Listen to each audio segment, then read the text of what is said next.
Good morning and happy Wednesday. Today is just some practice with exponents again. So I know you guys took a test yesterday and we kind of went over that already and we've done some notes on that, but I still want to practice distributing, multi-step equations, exponents, fractions, all of that. We still need some practice with. So we're going to keep working on that as we move on.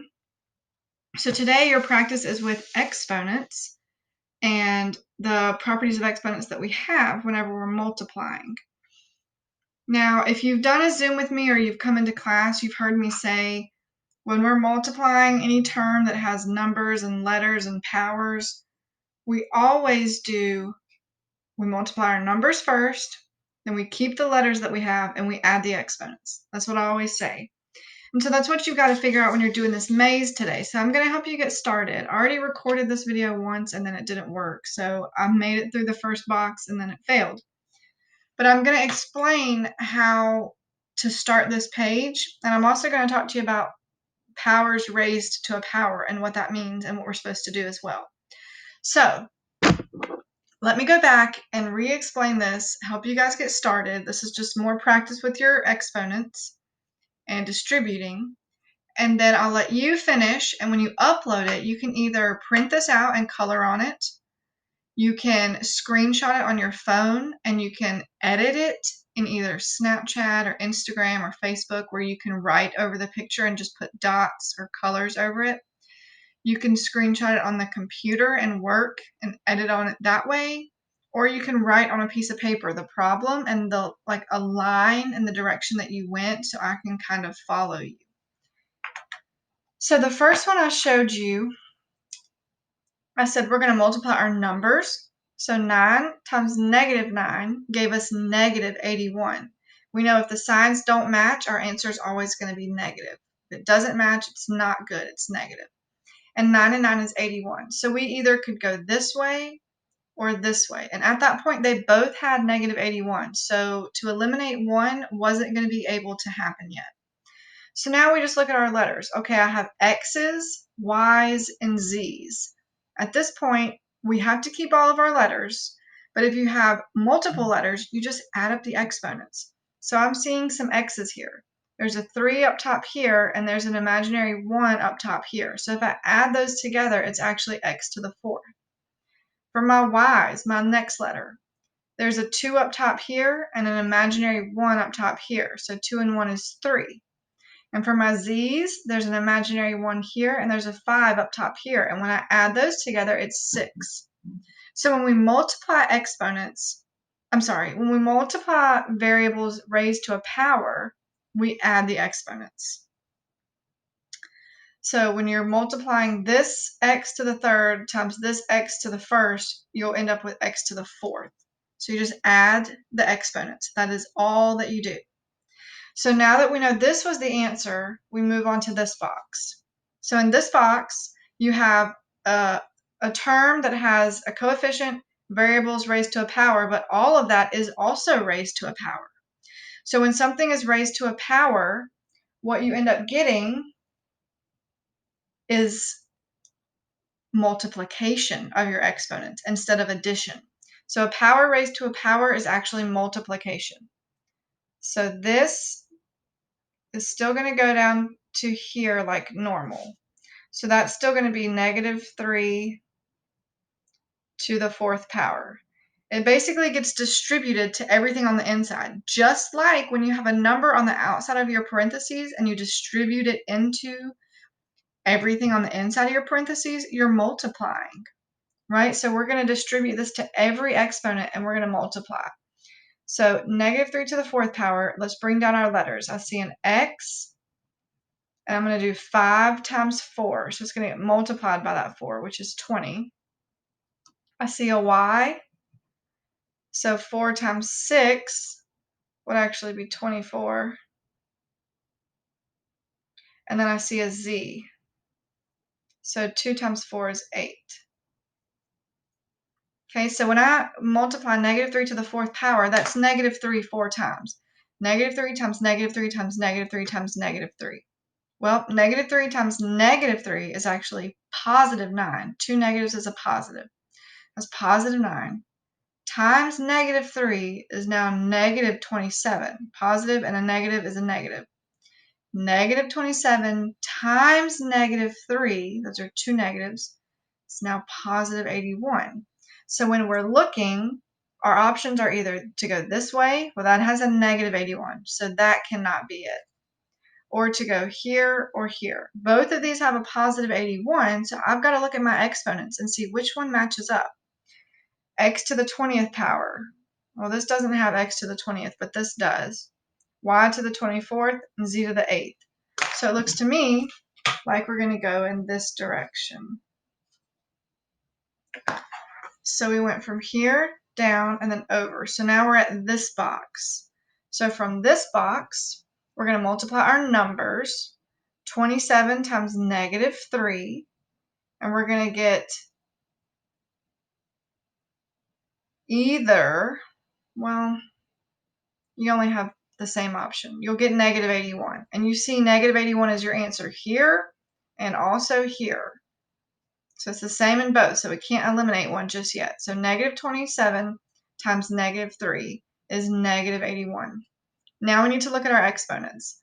I have an x. So, just gonna write that there. I have 1x here and 5x's here. So 5 plus 1 is 6. And now I have a y, so let's look at our y's. I have 2 y's here and 3 y's here, which is 5. Now let's look at z's. I have 2 z's here and nothing, no z's over here. So you just bring down what you have. You can't forget about it, you can't leave it behind, so it's just z squared. So this is what I should be looking for, and x to the 6th, y to the 5th, z to the 2nd.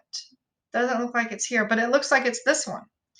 So then I would highlight this one and move to this square. And once I get here, I know what you guys are thinking, oh my goodness, there's 3 parts now. That is okay. There's an imaginary 1 in the front of this. If there's never a coefficient, give yourself a 1 and make yourself feel a little bit better and stay calm. Let's do our numbers first. 9 times 2 is 18. 18 times 1 is still just 18.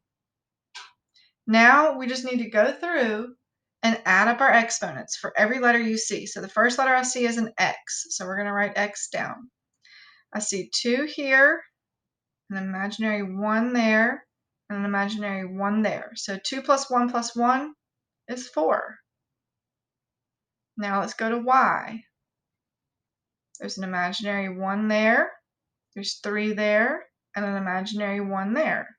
So 1 plus 3 plus 1 is 5. Now the next letter I see is a z right here. And I just see 1 z here and 1 z here, and they both have a power of 1. So 1 plus 1 is 2. Okay, so that would be my answer, which it looks like is right underneath it, actually. So I'd highlight this one, which brings me to this box. So what I don't want you guys to do is freak out and look at this and say, there's too many numbers and letters happening. It's so hard. All you have to do is multiply your numbers in the front and then bring down each letter that you like, each letter that is in each equation. There is an x in here, a y in here, and a z in here. So my answer should have an x, a y, and a z. How many it has is dependent on the exponents you see. So this x had a power of 2, this x had a power of 1, and this x had a power of 1. So when I come down here and I write my x to represent all the x's that are up here, the exponent needs to match the addition of all of these. You do not need to come down here and write x to the 4th xx. No.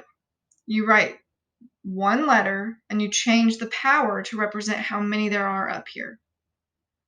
Okay, and so I would highlight this and move down to this box. Same thing, multiply this number by this number, and then you can multiply it by this 1 in front of here if you'd like to. But don't forget, in this one, you've got powers raised to a power in both sets here. So before you can actually multiply these numbers together, you need to take this power that's out here and distribute it in to get a simplified number, which would actually be -3 squared, which would be 9, x to the second, z to the 10th. Do you guys see how I did that? So this squared goes to this number, and this number. So I squared -3, so -3 times -3 gave me +9. And then I multiplied this 2 to the imaginary 1 right here over this x and got 2 times 1 is 2. And then I multiplied this 2 to this 5 right here and got 5 times 2 is 10. So we multiply our coefficients together, and then we add up our exponents. But if there's a power raised to a power, you have to distribute that in, multiply it to everything, and then you can start going through your problem like normal, like we had been doing before. So this still stays -2 x to the third y. We got that middle part. And then this one, actually, because of that third, there's an imaginary 1 right there, an imaginary 1 right there. This actually multiplies to every single exponent. So that would be x to the third. 3 times 3 is 6. Y to the sixth. Z to the third. Let me zoom in. Okay. So what I don't want you guys to do, though, and I feel like this is going to happen, when we have a power to a power, we multiply our powers. That's the rule. But do not just multiply this power to this coefficient. It is not 2 times 3. This power gets given to that coefficient. So it's -3 to the second power. Don't just do, oh, this times this. You multiply powers together. If it's just a coefficient, it gets given to that coefficient. Because you also have to imagine there is an invisible 1 right here above this -3, -3 to the first power. So the 2 would actually get multiplied to that 1 that's there, making it a 2. So it would be -3 to the second power. So that's why we don't just multiply this directly to the coefficient. We give it to the coefficient because it is multiplying to that imaginary 1. And then it would be multiplying to this x's imaginary 1, and it would multiply to this z's fifth power. So hopefully that's not too confusing to remember all your exponent rules. But a quick review of them all. In your expressions, multiply your coefficients, keep your letters, and add up the exponents. If you have a term with powers raised to a power, that exponent gets multiplied to every other exponent within the problem, and it gets given to the coefficients. Okay, so the coefficients get it, and then the letters actually get multiplied by it. Those are the two main rules to get today's maze completed. And again, there's multiple ways that you can edit this and work on it that I talked about. So whatever works for you best, just go for that. So you guys should be leaving off here. All you have to do is multiply this number by this number and get an answer. And it looks like all three options that are linked to this box all say -18. So you can't even eliminate based on just the number. You've got to then go in and start adding up your x's exponents, adding up your y exponents, and adding up your z exponents to see which one it's supposed to be. But I think this is actually going to be really helpful for you guys because it at least keeps you on the right track of where you should be, so you're not getting a crazy number. You know the answer is one of the ones that are around your box. So when you're done, you will just upload this to Classroom today. If you have any questions, you can always email me and we can set up Zooms. But good luck and have fun with this maze today.